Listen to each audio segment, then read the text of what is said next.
우리가 비대면 예배를 드린 지가 꽤 오래됐는데 비대면 예배에 그동안에 진지한 전도사님께서 비대면 예배에 필요한 장면들을 갖추시고 진행하셨다가 진지한 전도사님이 사임하시면서 우리 새로운 스텝이 진행하고 있는데 이게 또 달라지니까 이런저런 또 문제들이 생기더라고요. 그 문제들을 좀 해소하느라고 계속해서 보강을 합니다만은 그럼에도 불구하고 늘 예상치 못한 문제들이 생기는 것 같아요. 어쨌든 지난주에도 예배드리다가 좀 중간에 끊겨서 많이들 당황하셨을 텐데 지난 주간에 제가 혹 이쪽에서 여러 가지 착오로 비대면 예배가 끊기더라도 계속 이어서 예배를 드릴 수 있도록 하는 방법을 문자로 보내드렸는데 그걸 좀 적극적으로 활용하셔서 우리 교회에서는 안 끊길 수 있도록 최선을 다하겠습니다만은 이 교회 내 환경뿐만 아니라 우리 성도님들이 있는 곳에서의 인터넷 환경도 이 끊김에 작용을 하거든요. 그래서 끊기더라도 계속해서 하실 수 있도록 보내드린 안내문을 좀 참고하셔서 진행해 주시면 되겠습니다.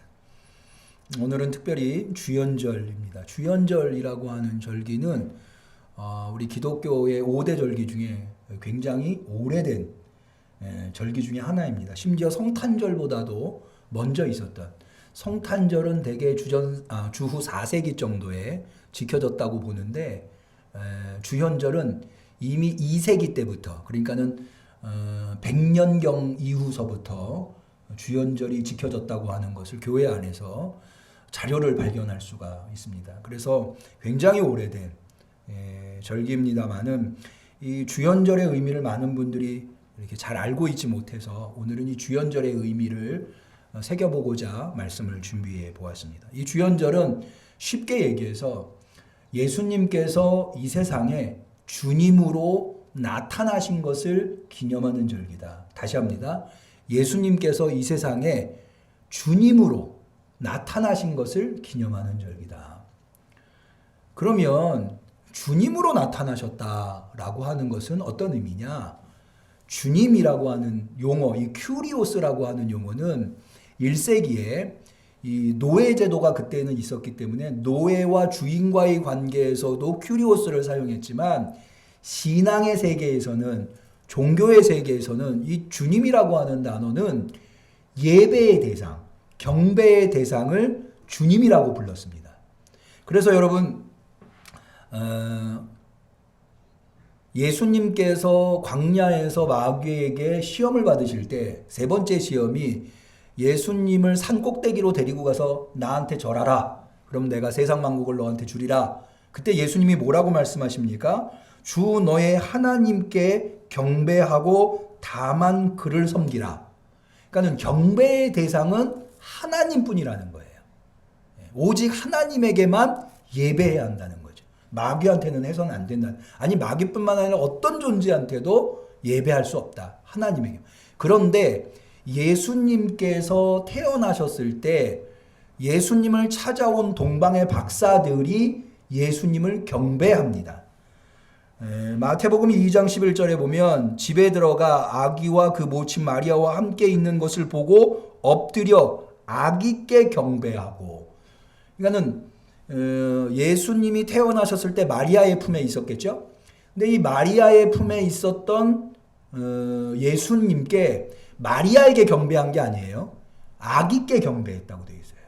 그래서 예수님이 경배의 대상으로 처음 등장하신 게 동방박사들. 그럼 동방박사들은 어떻게 예수님을 경배할 수 있게 되었느냐라고 할 때 뭘 보고 동방박사들이 예수님을 찾아왔나요? 별을 보고.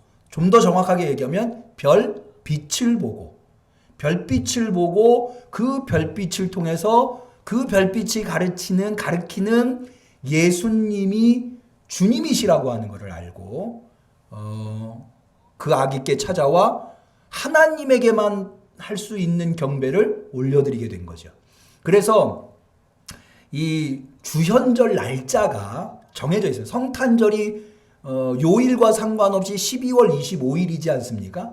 주현절은 그 요일과 상관없이 1월 6일이 주현절입니다.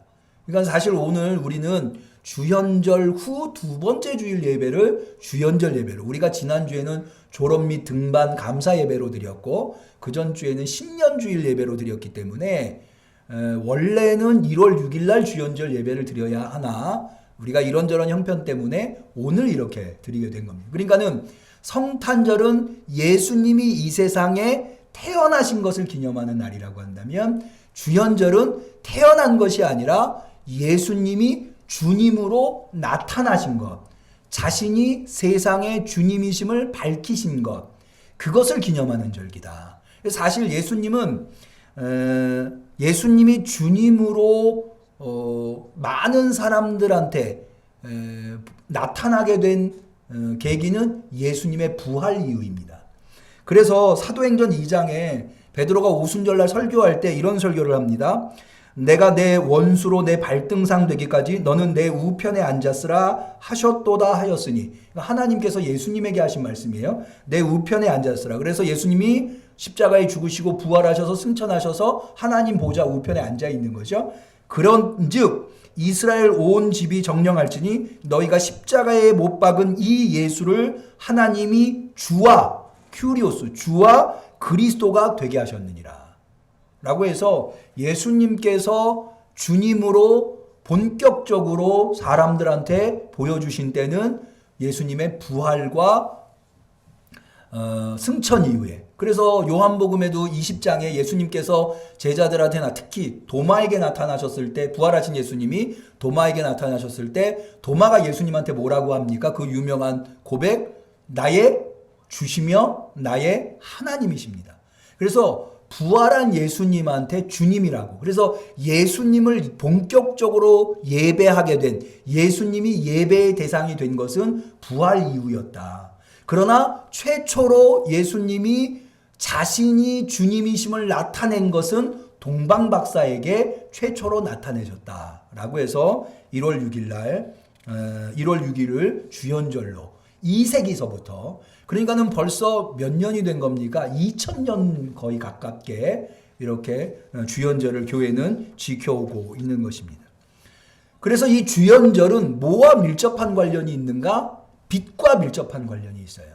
예수님이 주님이시라고 하는 것을 예수님의 빛을 통해서 동방박사들이 별의 빛을 보고 찾아왔듯이 예수님의 빛을 통해서 우리는, 그러니까는 주현절이라고 하는 것은 예수님은 세상의 빛이다 라고 하는 것을 통해서 우리가 예수님이 주님이시라고 하는 것을 알 수가 있는 거죠.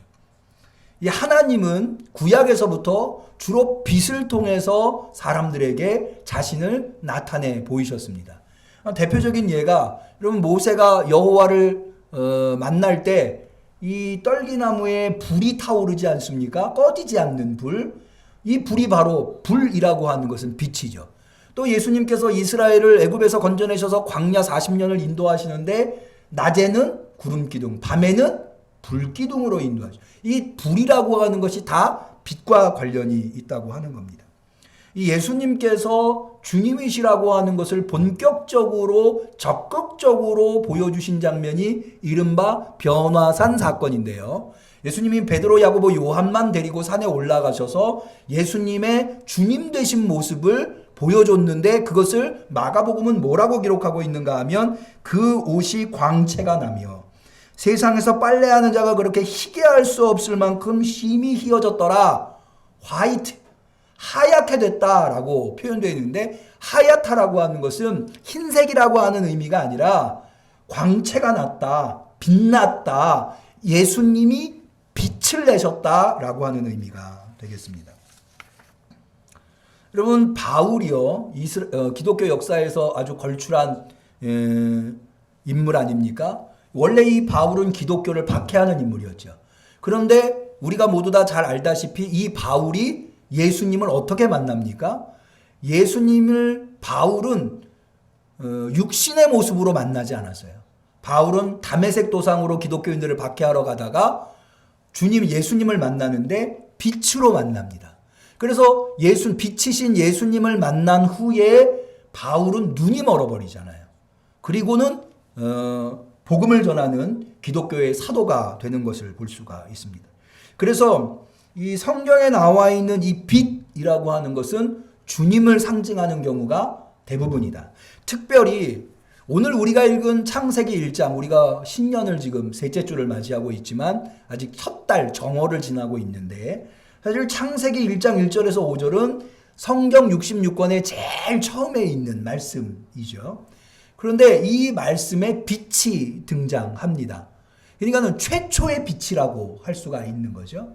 근데 바로 이 최초의 빛이 예수님이다 라고 하는 것이 예수님의 주님 되심을 표현한 것이다 라고 하는 것을 알 수가 있는, 기독교는 그렇게 고백하고 있는데요. 왜 그런가 하면, 여러분 우리가 흔히 상식적으로, 오늘날 과학의 시대에 상식적으로 빛하면 그 빛은 어디로부터 오는 겁니까?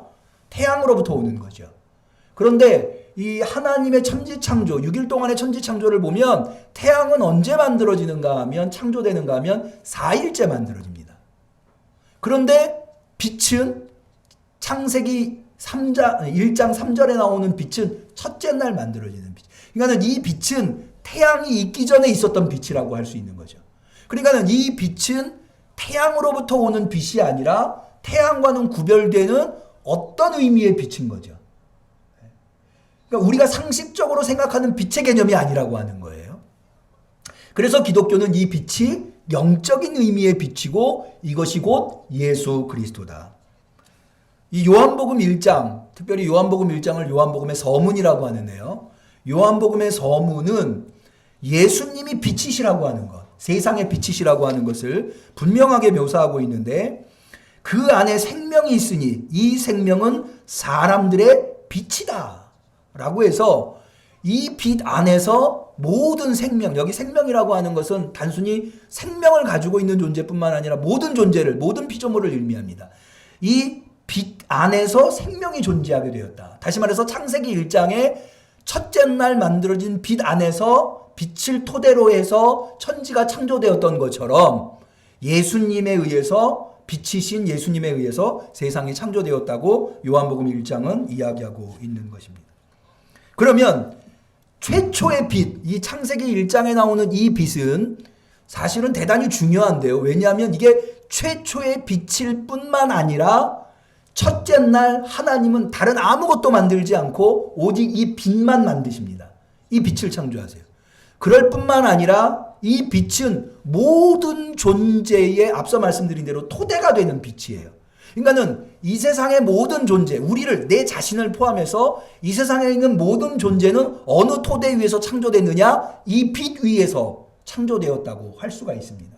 그러니까는 이 빛이 예수님이라고 할 때 이 빛이 가지고 있는 의미가 무엇인가 라고 하는 것은 예수님을 주님으로 고백하는, 이 빛을 통해서 우리는 예수님이 주님이심을 알게 된 거예요. 그래서 이 빛이신 예수님을 주님으로 모셔드리는 우리에게 어떤 일이 일어나는가, 그 빛을 우리가 받아들임으로 말미암아 우리의 삶은 어떻게 변화되는가, 마치 세상에 아무것도 존재하지 않았었던 곳에서 하나님이 빛을 만드심으로, 빛을 세상에 존재하게 하심으로 모든 세상의 것들을 창조하셨던 것처럼 이 빛으로부터 시작이 된 거죠.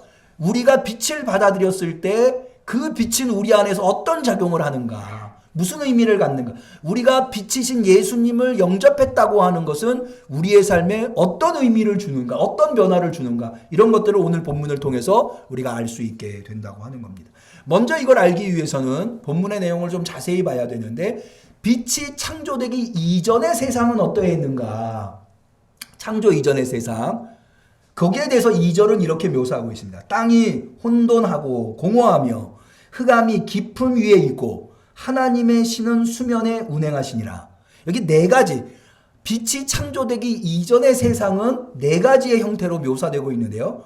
혼돈, 공허, 흑암, 깊음, 이 네 가지라는, 여기 흑암이 깊음 위에 있다라고 되어 있는데, 이 흑암이 깊음 위에 있다고 해서 흑암이 깊다 이런 의미가 아니고요. 여기 깊음이라고 하는 것은 물이 깊다, 우리가 왜 깊은 바다를 시면이라고 하잖아요. 그런 의미입니다. 이 물이라고 하는 의미입니다. 그러면 어떤 분은 이렇게 질문하실지 모르겠어요. 아니 하나님이 천지를 창조하셨을 때 이게 무에서 유를 창조하신 것으로 우리가 고백하고 있지 않습니까? 그런데 하나님이 천지를 창조하시기 전에 혼돈도 있고 흑암도 있고 물도 있고 공허도 있고 이런 것들은 어떻게 하나님이 창조하시기 이전에 있는 겁니까? 세상에 스스로 존재하시는 분은 하나님밖에 없는데 이런 질문을 하실 수 있는데요. 이것은 바로 히브리어의 흑암과 공허, 혼돈, 기품이라고 하는 것의 의미를 우리가 잘 모르기 때문에요. 여기 묘사되어 있는 혼돈, 공허, 흑암, 기품이라고 하는 것은 모두 다 어떤 것이 존재한다라고 하는 의미가 아니라 어떤 것도 존재하지 않았다라고 하는, 어떤 것도 존재할 가능성이 완전히 없다라고 하는 것을 의미하는 거예요. 자, 대표적인 예로 혼돈, 공허, 흑암, 기품 중에 가장 대표적인 상징어가 흑암이에요. 흑암이 기품이, 흑암이라고 하는 게 어둠이죠. 자, 어둠이라고 하는 것은 어떤 존재입니까? 사실은 어둠 자체가 존재가 아니죠. 어둠이 존재, 빛은 존재예요. 그런데 어둠은 존재가 아니에요. 어둠은 창조되는 것이 아니에요. 빛이 없으면 어둠이 되는 거예요. 그러니까 빛이 없으니까 어둠이 있었죠. 그런데 이 어둠이라고 하는 것은 모든 것을 어둠으로 만들어버려요. 지금 우리가 이렇게 서로를 보면서 우리가 유튜브로도 비대면 예배로도 서로를 볼 수 있고 서로의 존재를 인식할 수 있는 이유가 무엇입니까? 여기에 빛이 있기 때문에. 만약에 여기가 깜깜하게 어떠한 빛도 들어올 수 없이 깜깜하게 되었다고 한다면 물론 이 안에는 사람도 있고 또 강대상도 있고 의자도 있지만 우리 눈에 보이는 것은 뭐밖에 없느냐? 어둠밖에 없는. 어둠이라고 하는 것은 그런 존재예요. 어둠은 자신도 비존재이지만 존재하는 것이 아니지만 어떤 것도 존재하지 못하도록 하는 것이 어둠의 의미라고 할 수가 있습니다. 그러니까는 자 보세요. 어둠에서 뭔가를 만들어도 그건 여전히 어둠이에요. 어두움 속에서 뭔가를 행해도 그건 여전히 어둠이에요. 왜? 어둠밖에는 안 보여요. 아무것도 보이질 않으니까 오직 빛 안에서만 모여. 그러니까는 이 세상은 존재도 없고 존재가 앞으로 존재할 가능성도 없는 거예요. 어둠만 있는. 그거를 뭐라고 얘기할 수 있는가 하면 절대 어둠, 어둠의 절대성이에요. 그런데 뭘 만들어도 뭘 해도 그 어둠을 극복하고 이겨낼 수 없는 상태였던 세상에 하나님이 뭘 만드셨어요? 빛을 만드셨어요. 이건 대단한 일이에요. 왜냐하면 어둠이라는 것은 오직 무엇으로만 이길 수 있느냐? 빛으로만 이길 수 있어요. 어두움은 그 어떤 것으로도 아무리 돈을 많이 갖고 아무리 권세가 많이 있고 아무리 대단한 능력이 있어도 어둠을 이길 수 있는 것은 없어요. 오직 어둠은 무엇으로만, 어둠은 무엇에게만 굴복하느냐? 빛에게만 굴복해요. 그래서 하나님께서 첫째 날 빛을 만드시는. 그래서 어둠은 더 이상 절대 권력이 아니에요. 어둠은 절대적인 것이 아니에요. 이제 빛이 존재함으로 말미암아 어둠은 상대적인 것이 되었어요.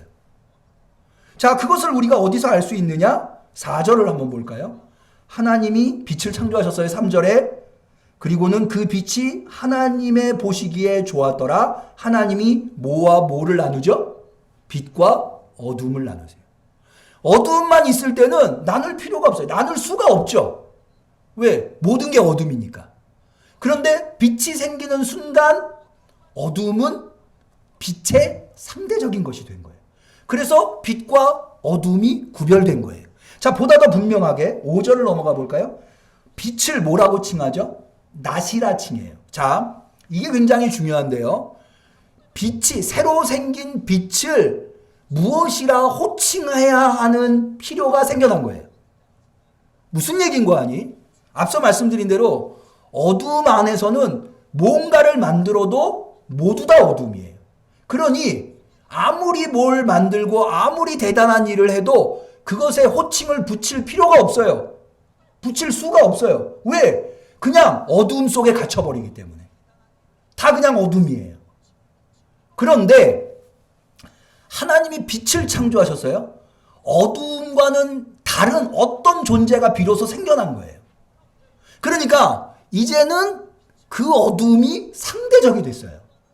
그래서 새로운 어떤 것이 생겨남으로 말미암아 그것을 부르는 이름을 만들어야 할 필요가 생긴 거예요. 그래서 빛을 낫이라고 부릅니다. 그런데 이것은 빛만 그렇게 호칭을 만드는 게 아니에요. 그 다음에 보실까요? 빛을 낫이라고 칭하시고 어둠을 뭐라고 칭하죠? 밤이라고 칭해요. 어둠이 상대적인 존재가 되었기 때문에 어둠에도 이름이 필요하게 된 거예요. 그 전에는 어둠도 이름이 필요 없었어요. 모든 게 어둠이니까. 이름이 필요 없었는데 빛이 생김으로 말미암아 어둠도 이름이 생겨나게 된 것이다.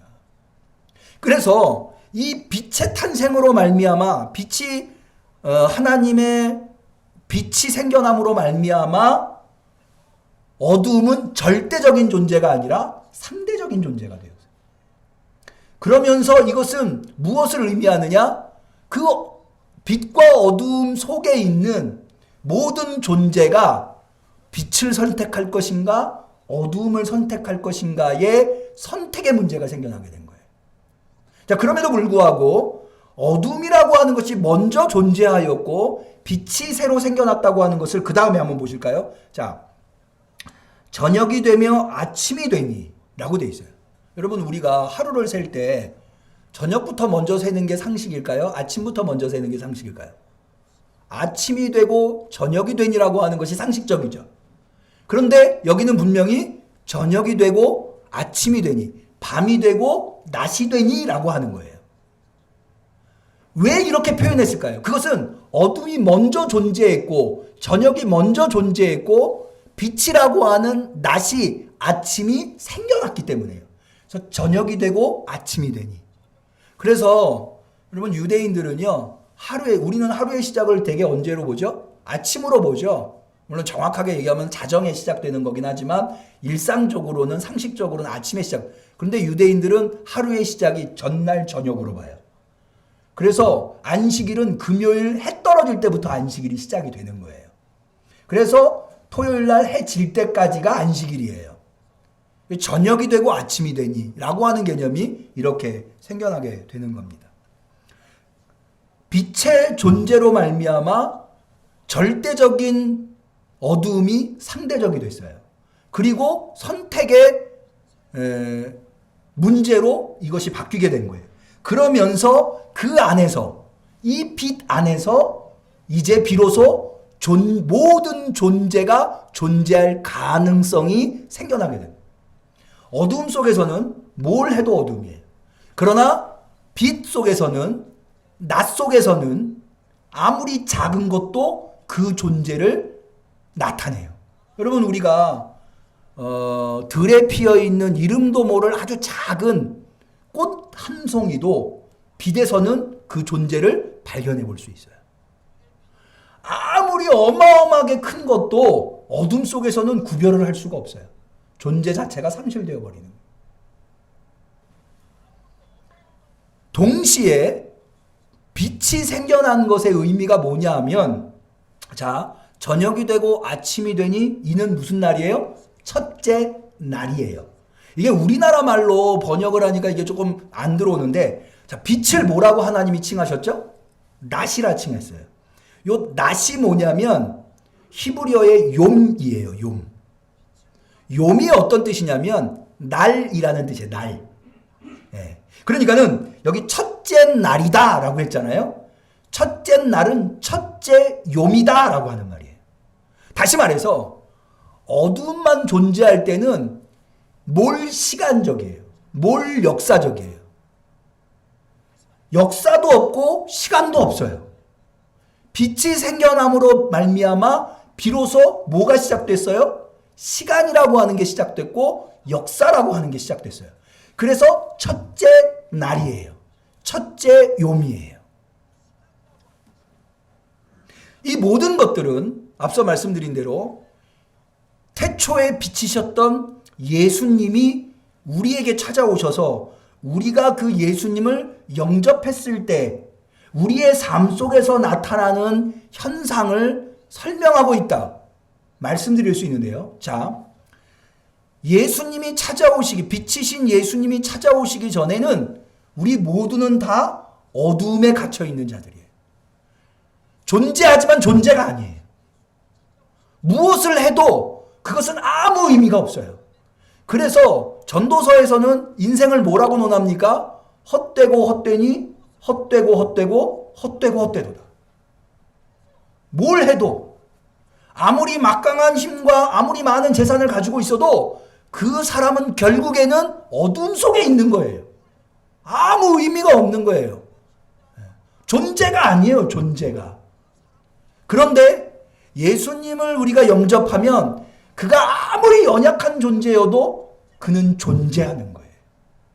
그러니까 우리의 존재는 내가 실제로 존재하는 것의 존재가 아니라 빛이신 예수님이 나를 비추셨느냐, 내가 그 빛을 받아들였느냐에 따라서 나는 존재하냐 존재하지 않느냐가 결정되는 거예요.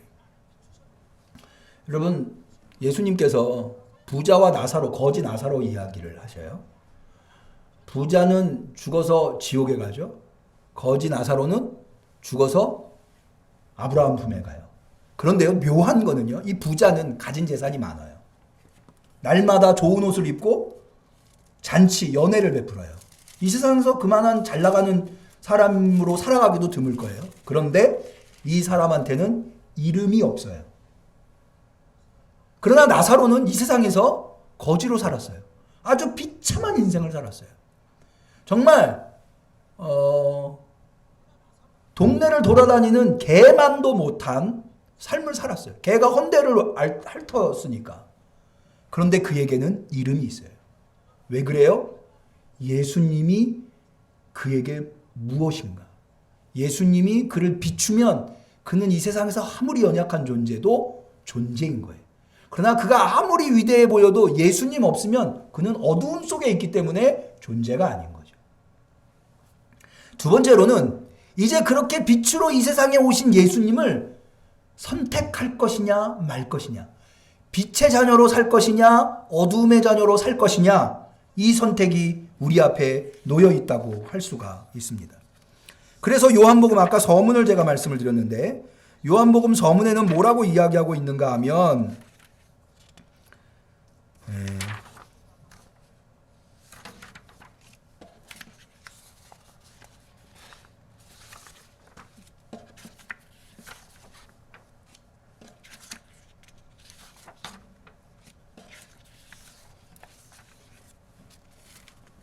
요한복음 1장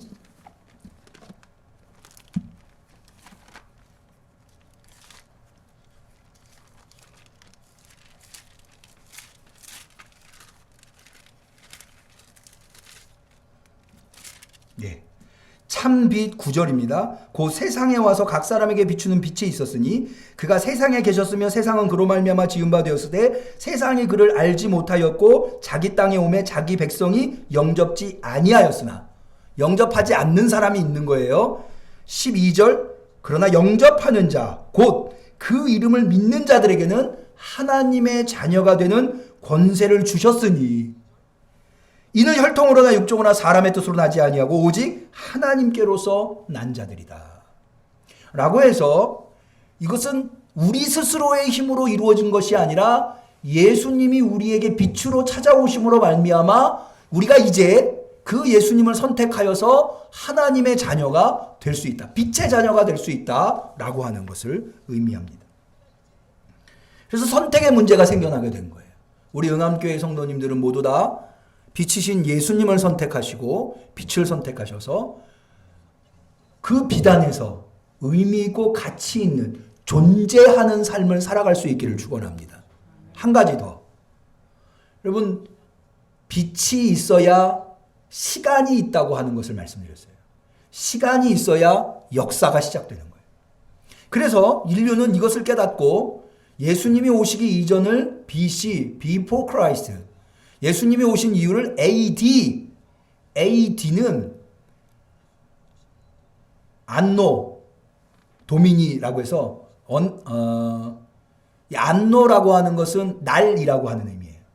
도미니라고 하는 것은 주, 그러니까 주의 날이라는 거거든요. 자, 보세요. BC가 뭐라고요? 날이 아니에요. BC는 예수님 오시기 전이에요. 그 전에도 날이 있었을 텐데 그걸 날이라고 표현하지 않아요. 안노라고 표현하지 않아요. 예수님이 오시고 나서야 비로소 날이라고는 표현이 생겨나게 돼요. 빛이 생겨나고 나서야 비로소 첫째 날이 될 수 있듯이. 인간도 마찬가지예요. 여러분 인생을 살고 있지만 예수님 없는 인생은 아직 날이 시작된 사람들이 아닌 거예요. 삶을 살고 있는 게 아닌 거예요. 예수님을 모시고 그 비단에서 살아야 비로소 나는 나를 시작한 거예요. 나의 삶을 시작한 거예요. 역사를 시작한 거죠. 나의 삶의 역사. 그러니까는 이 빛이라고 하는 것이 얼마나 우리에게 소중한가 하면 내 존재를 가능하게 하면, 내가 존재해야 되잖아요. 존재를 가능하게 하며 내 삶을 가능하게 하는 것. 그것이 바로 빛이라고 하는 것. 그런 의미가 본문에 있다고 하는 겁니다. 더 나아가서 이 빛은 우리를 영생으로 인도합니다. 어두운 세상 속에서 우리는 어떻게 길을 찾습니까? 빛 없이는 찾을 수 없어요. 어두운 밤 산길을 헤매고 있다고 생각해 보세요. 그 산길 속에서 우리는 무엇을 희망으로 찾습니까? 빛이 있어야, 어딘가에 불빛이 있어야 그것을 희망으로 찾을 수 있어요. 그게 바로 예수 그리스도. 그 예수 그리스도를 통해서 우리가 보게 된 천성, 본향, 하나님의 나라. 오늘 주연절 예배를 하나님 앞에 드리고 있습니다. 주연절은 우리를 찾아오신 참된 주님, 참으로 다행스럽게 그분의 빛이 우리에게 비추어져서 우리는 그분을 예배하며 그분을 모시고 이제 비로소 존재함으로 삶을 살아갈 수, 인생이라고 하는 것을 살아갈 수 있게 되었습니다. 모쪼록 우리 응암교회 성도님들, 이 예수님을 놓치는 순간 우리는 다시 존재하지 않는 것이 되어버려요. 우리는 다시 인생을 잃어버리는 거예요. 평생 주님을 모시고 존재함으로 삶을 살고, 그래서 그 삶이 다다르는 곳이 영광의 하나님의 나라야 될 수 있기를 주님의 이름으로 간절히 축원합니다. 기도하겠습니다. 하나님 아버지, 오늘 우리에게 주연절을 허락하시고 주연절의 의미를 깨달아 우리가 세상 속에서 비록 연약하고 때로는 걱정과 근심과 염려 속에서 살아가지만, 그리고 우리가 하는 일들이 매우 보잘것없게 느껴질 때가 있지만, 그러나 그것이 위대한 삶이라고 하는 것, 그것은 내가 위대하기 때문이 아니라 나를 비추고 계신, 나에게 빛으로 찾아오신 예수 그리스도께서 위대하시기 때문에 나는 그 안에서 내가 보잘것없는 모습으로 보일지라도 존재하며 인생이라고 하는 것을 살아가고 있다고 깨달게 하시니 참으로 감사합니다. 이제 이 힘과 능력을 가지고 주님을 결코 잃어버리지 아니하고 다시 어두움의 그 깊음으로 들어가지 아니하고 빛의 자녀로 하나님께 영광 올려드리며 하나님을 경배하며, 또 주님이 우리에게 빛으로 오셨기에 나도 세상의 소금이요 빛이라고, 빛이 되어야 한다고 말씀하신 예수님의 말씀을 받들어 세상의 빛으로 살아갈 수 있는, 소망으로 살아갈 수 있는 우리 응암교회 성도들이 다 되게 하옵소서. 우리는 비칠 수 없지만 빛이신 주님이 우리를 비춰 주시기에 우리는 빛으로 살아갈 수 있음을 깨달아 빛의 삶을 살게 하옵소서. 예수님의 이름으로 기도 올리옵나이다. 아멘.